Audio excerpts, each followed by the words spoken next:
Hello and welcome back to the channel. This is part 3 of Yawning Cat Motorcycle Adventures Treasure Hunt. Yeah, of course you can, sorry. Day 3 of the Yawning Cat Motorcycle Adventures Treasure Hunt.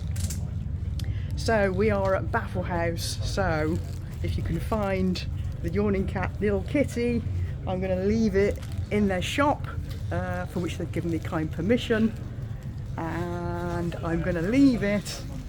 If you find the muck off stand, it's going to be on the bottom shelf. So good luck, hope you find it.